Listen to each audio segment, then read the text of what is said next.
Have you ever noticed that the loudest person in the room isn't always the most powerful one? Today, we're going to flip the script on what real strength actually looks like. And I think the answer is going to surprise you. It's a really easy mistake to make, isn't it? I mean, we see it everywhere. That booming voice in a meeting, the person who gets the most aggressive in an argument. We're kind of wired to see that and think, yep, that's strength. But is it? And yeah, this goes right along with the whole loudness thing. The person with the snappy comeback, the one who fires back without even thinking, they're often seen as the winner of the exchange. But is that what's really happening? So, what if everything we thought we knew was just off? What if our entire idea of what it means to be in control is fundamentally backward? Just let that sink in for a second. It completely turns the old idea on its head. This is the core concept we're going to unpack today, that true influence, real power, lies in quiet composure. All right, so let's dive in. Let's start by tearing down this illusion of loudness and build a new, much more accurate definition of what it really means to be powerful. This chart just lays it out so perfectly, doesn't it? On the left side, you see all the chaos, the shouting, the knee-jerk reactions, that desperate need to prove you're right. That's the performance of power. But on the right, that's the real deal. The pause, the observation, the simple, quiet act of just staying calm. One is about losing control, the other is about mastering it. So here it is. This is our new definition. Power isn't some big external show. It's an internal skill. It's about building this fortress of peace inside yourself that can handle any storm that's raging on the outside. So we have this new definition. But why? Why is being calm so incredibly effective? Well, let's get into the psychology of it, because it all boils down to one absolutely crucial thing: control. I mean, really think about that.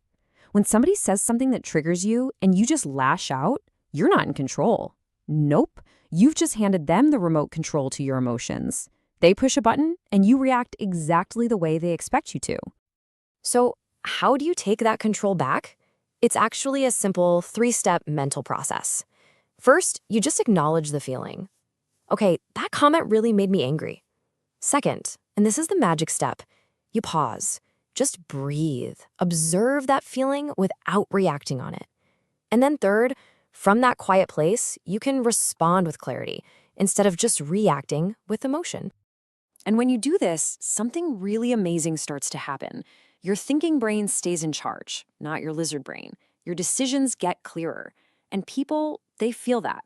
That unshakable calm sends a signal of deep, quiet confidence that's way more intimidating than any loud outburst could ever be. Okay, so that quiet confidence is powerful. But what else does it do? How does mastering your own inner state completely change the way people see you and interact with you? The effects here are just massive. Think about it. When you don't rise to the bait, your words suddenly carry more weight. When your emotions can't be used as a weapon against you, you become almost impossible to manipulate. And when you just refuse to get involved in the drama, people learn really fast that disrespecting you is a total waste of their time. And look, the key here is that this isn't about being cold or aloof. Not at all. It's about self-respect. Calm people aren't running around begging everyone to see their side of the story. They get that their energy is precious, and they choose to protect it by staying silent when words would just be a drain. This whole idea of protecting your energy, it actually goes deeper than just psychology. We're now moving into a more spiritual level. This is about moving from a simple technique to a true form of personal mastery. Just listen to this definition. Every single time you react, you're leaking energy. You're literally feeding the chaos that you say you want to avoid. You're creating these ripples, or karma, that will always, always come back to you. Calmness is the practice of sealing those leaks. And this metaphor is just brilliant. It perfectly explains how it works. See, calm people aren't immune to negativity. They're not blocking it out. They just don't absorb it. They let insults and chaos and drama pass right through them, just like wind through the branches of a tree. The tree feels the wind, sure, but it stays rooted. And that's why being around them feels so grounding. So this all sounds great, but how do we actually cultivate this? How do we get there? Well, it all starts with an inner shift, a new set of truths you have to start living by. Man, this one is a game changer. Just think about how much energy you've wasted trying to get through to someone who's already made up their mind about you. Letting go of that need, it's absolutely liberating. And here's another huge one. Your self-worth, it comes from inside you. It isn't built on a checklist of arguments you've won. You can walk away from a fight with your sense of self completely intact. Because ultimately, it comes down to this: choosing not to engage, choosing your own inner peace over the noise of a conflict. That can be the most powerful statement you ever make. It screams, "This chaos is not worthy of my energy." And hey, if you're listening to all this and thinking, wow, this is hard, I need you to hear me. Trying to stay calm and struggling with it isn't a sign of weakness. It's a sign that you are strong enough to choose to evolve. This right here is the line to remember. Calm isn't about suppressing your feelings. That's just a dam waiting to break. Calm is strength that is consciously controlled. It's like a powerful river that's been channeled to do incredible work.